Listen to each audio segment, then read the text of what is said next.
What's up guys, Jeff Cavaliere, ATHLEAN-X.com. Today I want to show you one thing to do before every one of your ab workouts, especially if you're somebody that has a hard time either A, feeling your abs work when you are doing your ab exercises, or B, you tend to feel it more in your low back, and that's because you're relying too much on your hip flexors to do your exercises, and that's something we have to fix right now. And we can do that with reciprocal inhibition.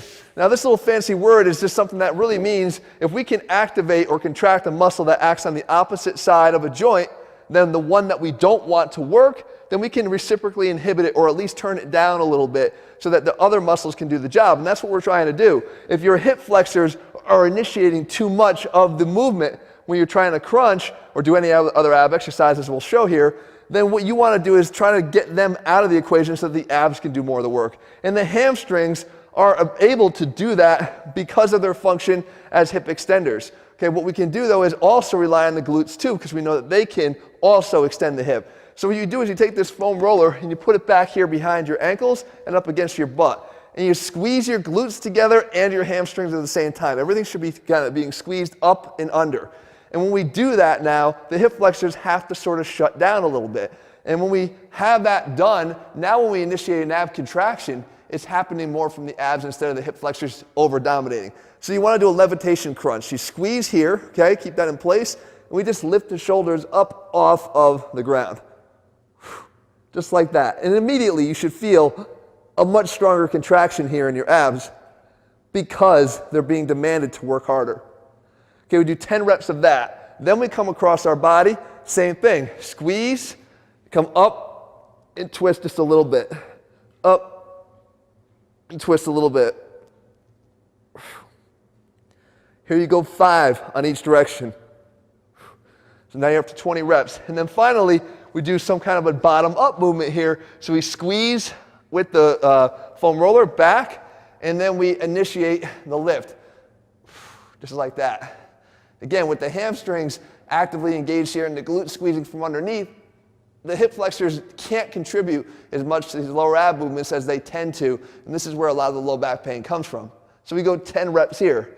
So now, when it carries over to the full ab workout, the one thing I want you to realize is anytime you're going to do a lower ab movement where the bottom comes up here, then what you want to do is make sure that the hip flexors are not doing that work. And you can do that by actually limiting the range of motion. A lot of times what people will do is they think that going all the way down is a great idea because you're increasing the weight of the legs, increasing the moment arm, making the exercise more difficult. But what that's promoting is it's making you move your hip flexors to get back up to the point where your pelvis moves, right? I have to go all hip flexor here to be able to get to the point where my pelvis can then lift and go through the movement. What I'm saying is don't go down that low, right? Go down so that the pelvis and legs move together all the time. And when it gets down to the point where the pelvis no longer moves, then you're done with that rep and go back up again here. So I'm never in a position where the pelvis is stable and the legs are moving on it. That would be hip flexor. But if I can get the pelvis and the legs to move together, then I'm doing it right. And you'll be able to do that a lot more likely now because you've allowed the hip flexors to sort of butt out and get out of the equation. I'm going to give you a bonus here too. What's the one thing you should do after every ab workout? You really need to stretch them, guys. People don't stretch their abs nearly enough. They are muscles. They need to be stretched. Again, if this is going to be a static stretch, you do it when you're done with your work. Preferably, I like to do this at night, but certainly not before we do our training. But a nice ab stretch is just literally keeping the lower pelvis in the contact with the ground and then just coming up for a stretch and hanging out here like that. So there you go, guys. One thing to do to start getting those abs to feel more on every ab workout you do by activating them more properly and getting those muscles that we don't want to be contributing out of it.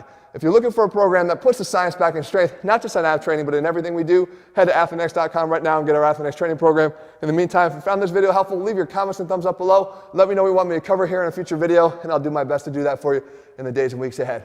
All right, guys, see you soon.